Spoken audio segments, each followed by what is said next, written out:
Good afternoon, Quilt Roadies. Thanks for stopping by. I have been taking a little bit of a internet break. Yeah, G and I went camping, and where we went is kind of off the grid in terms of service. So no real cell service or internet service. You can walk up towards the building and get maybe a couple of bars, but you're not going to be able to do a whole lot up there. And so it was a great break. It was a great break from the day-to-day and a lovely setting, you know, on the Mackenzie River. But now I'm back, and I wanted to show you some of what I had done before I left, like the couple of days before we left to go camping. I did get hyper-focused and got some things done. Also, I finished my book. I don't know if I told you this. I can't even remember if I'm repeating myself. But I finished The Girl Who Wrote in Silk, and it has been forever since I read a book that made me laugh, cry, cuss, get depressed, get angry, get happy, it literally encompassed all human emotions and was a beautiful story. I must chant and hope that they make a movie, because it would be an epic movie like Gone with the Wind. Now, I don't know if I'm repeating myself because, yeah, I can't remember. I can't remember yesterday practically.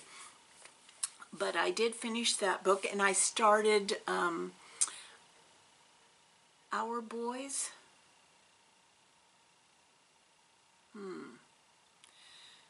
Yes, let me look. See, we are so dependent on the internet or being connected to the internet to figure out what we're up to. The Boys. Yes, The Boys. And Ron Howard and his brother narrate it. It's a story of it's like an autobiography. And it's kind of fun to, because everybody knows Ron and Clint Howard. And it's kind of fun to see from their perspective their life growing up. Yeah. So I've been enjoying that one. As far as movies, not really into anything. I did have my middle grandson one day. This is a total crack-up. I had him over and we were sitting eating a snack or lunch or something, and I had the laptop on the table, so I turned on Quilt Roadies, either Quilt Roadies or Stitch Roadies, and he stops chewing and he looks at the screen and he goes, "What's this?" And I said, "Isn't she fascinating?" And he looks at me and he goes, "That's you." And then he said, "Yes, she is fascinating." He might be, for that day, my favorite grandson. Yeah. So, it was just a fun moment. It was a fun moment. So what did I do before I left on camping? I finished quilting my youngest grandson's quilt, and I found this adorable fabric for the backing at the fabric store. Look, it has all different colors of dinosaurs, because I'm sure he'll be into dinosaurs too. And I attached the binding, so I just have to tack the binding down. And all I did on this quilt was I cross-hatched it. I just layered it and cross-hatched it. And then I made the binding out of the flannel because I want it to be all soft. And the colored squares, the 9 patches, are cotton, but the setting squares are squares of flannel. So this is a cuddle quilt. And his birthday's in October, so I will have this tacked down and ready to go. And it's all because my girlfriends stopped by and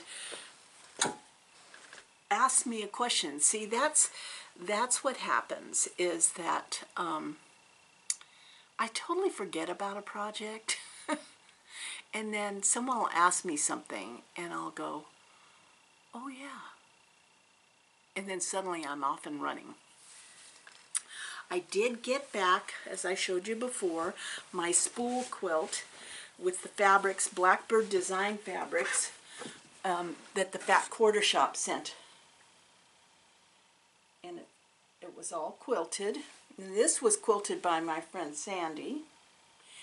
And I was struggling a bit with the binding.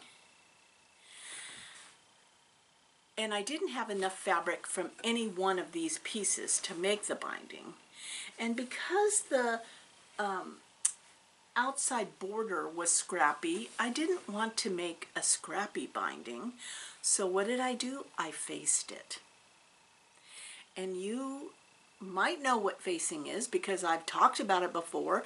There's actually a video, if you Google Quilt Roadies facing a quilt, you will get my tutorial on facing a quilt. And so, and I actually watched it before I started it because it had been a while since I'd faced a quilt. And what facing a quilt means is that the binding doesn't show. The edge of the quilt is finished off without a binding. And what I did was I took the same fabric as the backing and I faced it.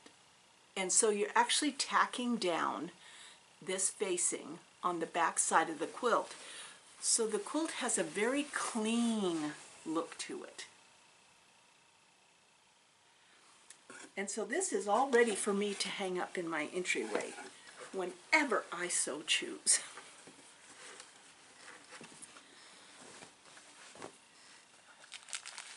Well, I did take a couple of stitching projects from my quilting life, and please, if you'd like to join me, or just for the entertainment value, or to figure out whether you want to be a cross stitcher, or if you are also a cross stitcher, please subscribe and follow me on Stitch Roadies. That's my other channel. So when I was packing for this particular camping trip, I took two what I consider projects from my quilt life and two from my cross stitch life. Yeah, it's kind of like a crazy world I live in. But the project that I took and got totally focused on, so I didn't even touch the other one, was this pattern kit that I got from the Cotton Harvest quilt shop.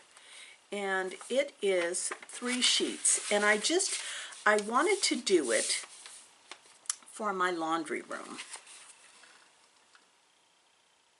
And so I ordered the kit from the Cotton Harvest because I knew that sky, I would want a specific, I knew that she would pick out a fabulous piece of wool for the sky. But if you take a look at this, the stitching on this was kind of different for me, you know, because I've done primitive stitching, you know, buttonhole and all of that, and I do Sue Spargo stitching, which is much more complicated, and then my friend Ariane has, on the other hand, she does very artistic type stitching. This was almost like painting. I kind of just let myself go.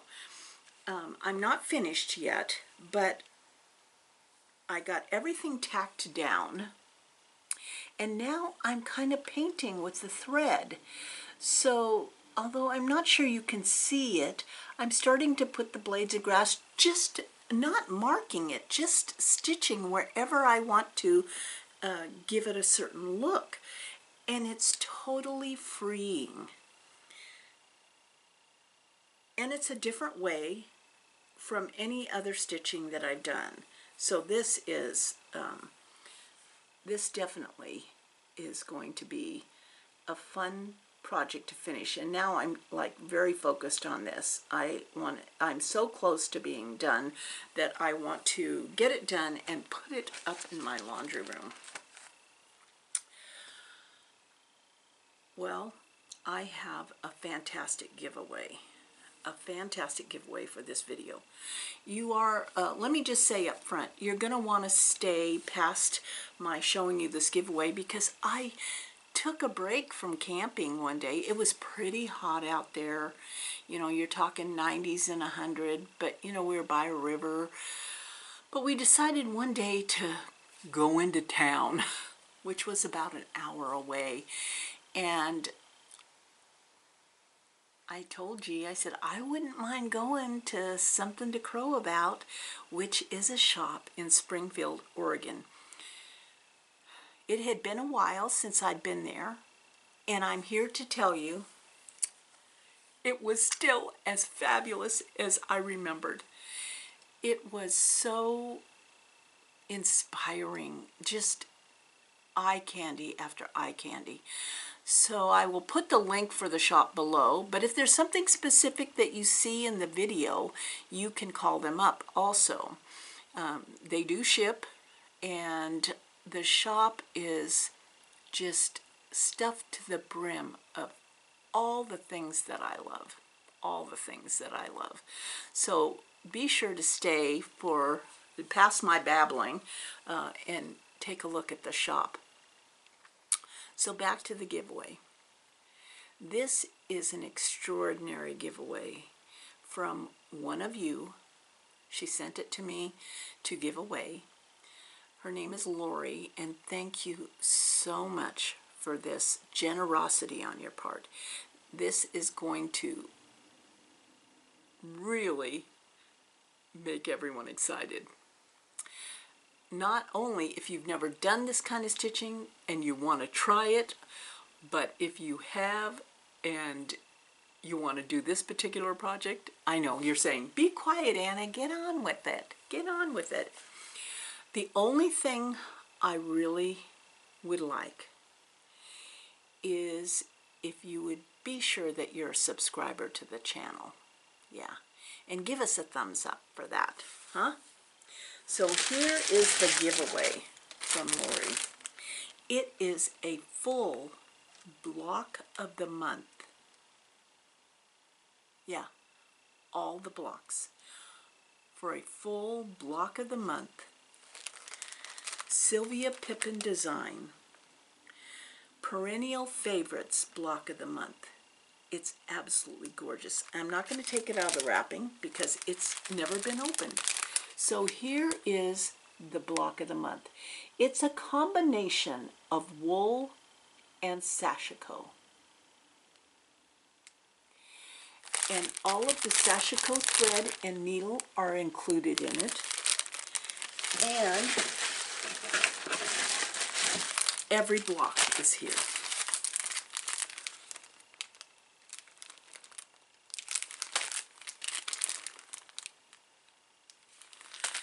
I have this block of the month, and I just love it.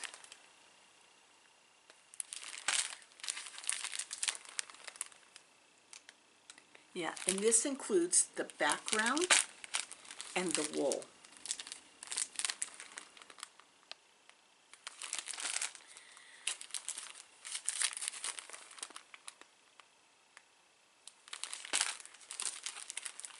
I know, it just goes on and on.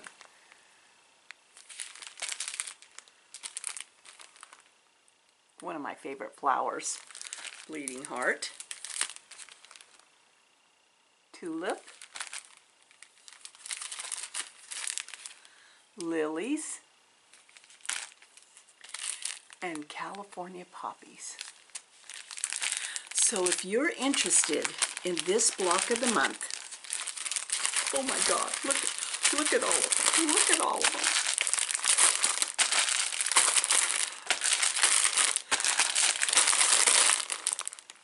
If you're interested, just leave a comment that you're interested in the block of the month. That you would love Sylvia Pippin's block of the month in the comments. And be a subscriber. Yeah, that would be much appreciated. Other than that, I don't have any other jibber-jabbering going on. Yep, so just stay tuned for a walk around, something to crow about, which is just lovely. And thank you for being my friend.